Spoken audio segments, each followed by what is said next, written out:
এই মুহূর্তে যদি প্রশ্ন করি বিশ্বকাপের সেরা ডিফেন্স কোন দলের, চট করে আপনার মাথায় আর যাই আসুক আর্জেন্টিনার নামটা আসবে না। মিডফিল্ড আর অ্যাটাক বিশ্বসেরা হলেও রক্ষণে সেলেসাউদের দুর্বলতা বহু পুরনো। এবারও সেই ডিফেন্স নিয়েই পেরেশান আর্জেন্টাইন কোচ লিওনেল স্কালোনি।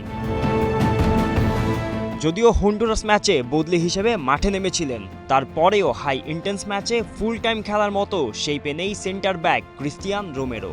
দুই রাইট ব্যাক নাহুয়েল মলিনা আর গনজালো মন্টিয়েলেরও একই দশা।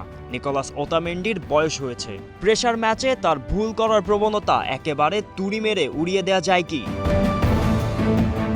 মরার ওপর খাড়ার ঘা, লিওনার্দো বালের্দির ইনজুরি, বিশ্বকাপ থেকেই আউট এই সেন্টার ব্যাক। এখন কোটি টাকার প্রশ্ন হচ্ছে বালের্দির জায়গায় খেলবেন কে? বোর্নমাউথের Marcos Senesi, River Plate captain Lucas Martinez Quarta আর নিকোলাস কাপালদো। স্কালোনির হাতে এই তিন অপশন, তবে বালের্দির জায়গাতে হামবুর্গের কাপালদোই আছেন এগিয়ে। তত্ত্বগতভাবে সবকিছু ঠিকঠাকই চলছে, তবে শারীরিক ধকল যখন বাড়বে তখন কি হবে সেটাই দেখার বিষয়। পরবর্তী সপ্তাহটা এই ইনজুরি আক্রান্ত খেলোয়াড়দের যাচাই করার জন্য খুবই গুরুত্বপূর্ণ। এখন পর্যন্ত আমরা তাদের নিয়ে কোনো ঝুঁকি নিতে চাইনি। যদি কেউ ন্যূনতম ফিটনেস নিশ্চিত করতে না পারে তবে সে দলের বাইরে থাকবে। সামনের সপ্তাহটি তাদের জন্য একটি বড় পরীক্ষা। স্কালোনির সাফ কথা, ম্যাচ ফিট না হলে দল থেকে বেরিয়ে যাওয়ার দরজা খোলা।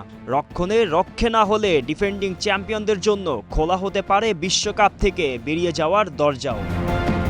অনেক ভক্তদের মুখেও আছে কুডাক, এই ভাঙাচোরা রক্ষণ নিয়ে কিভাবে বিশ্বকাপ শিরোপা ধরে রাখবে আর্জেন্টিনা। তবে স্কালোনি ভালো করেই জানেন কম তেলে কিভাবে পাওয়া যায় মচমচে ভাজা। 4 বছর আগে আপফ্রন্টে এনজো, মাকালিস্টার আর আলভারেজদের মতো তরুণদের ব্রেক দিয়ে তাক লাগিয়ে দিয়েছিলেন স্কালোনি। এবার কি তবে তরুণ ডিফেন্ডারদের দিয়েই হবে সেলেসাউদের কেল্লাফতে? কাজটা কিন্তু মোটেও রিস্ক ফ্রি না। গোলাম মোর্শেদ, স্টার প্লে।